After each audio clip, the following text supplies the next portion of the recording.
Freestream boxes are affordable streaming devices, but they can present troubleshooting challenges. The most common issues involve power problems and application functionality.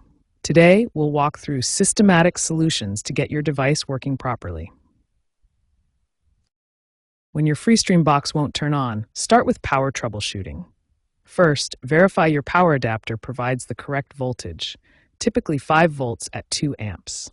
Inspect your USB and power cables carefully for any visible damage or wear. If the power supply appears fine, try a hard reset. Hold the power button for 10 to 15 seconds to force a restart. This can resolve many boot-related issues and get your device responding again. For app-related problems like crashing or freezing, start by clearing the app's cache. Navigate to Settings, then Apps, select the problematic app, go to Storage, and tap Clear Cache. This removes temporary files that may be causing conflicts. Ensure all your applications are updated to their latest versions, as updates often fix bugs and improve stability.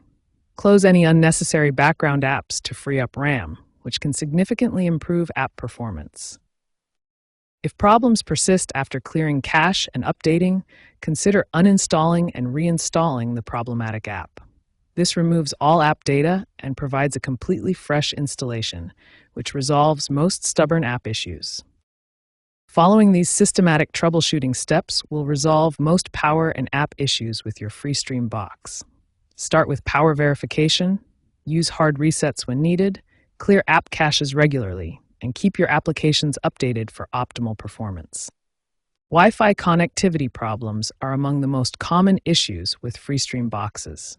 Users frequently experience disconnections, connection failures, and slow streaming speeds that interrupt their viewing experience. The first troubleshooting step is to reset your network connection. Navigate to your Wi-Fi settings, locate your network, select Forget Network, and then reconnect by entering your password again. This clears any corrupted connection data. Configuring public DNS servers can significantly improve connectivity. You can use Google DNS with primary server 8.8.8 and secondary 8.8.4.4, or Cloudflare DNS with 1.1.1.1 and 1.0.1. These are more reliable than many ISP DNS servers. Router compatibility is crucial for stable connections. Ensure your router has the 2.4 GHz band enabled, as many older Freestream devices require this frequency. Check that your wireless mode is set to mixed mode supporting B, G, and N standards. Signal strength optimization can resolve many connectivity issues.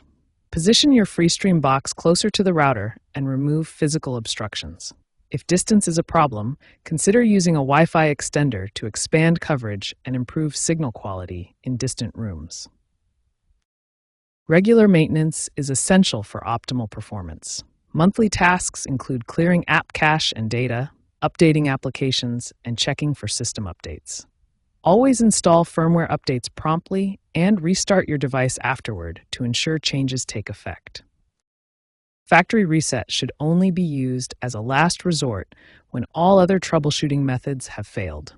This will erase all your settings and installed apps. Use this option only for persistent connection issues or suspected system corruption, and always back up your settings first if possible. Following this systematic troubleshooting approach resolves approximately 85% of Wi-Fi connectivity issues with Freestream boxes. Start with network reset, configure DNS servers, check router compatibility, optimize signal strength, and only use factory reset as a final option.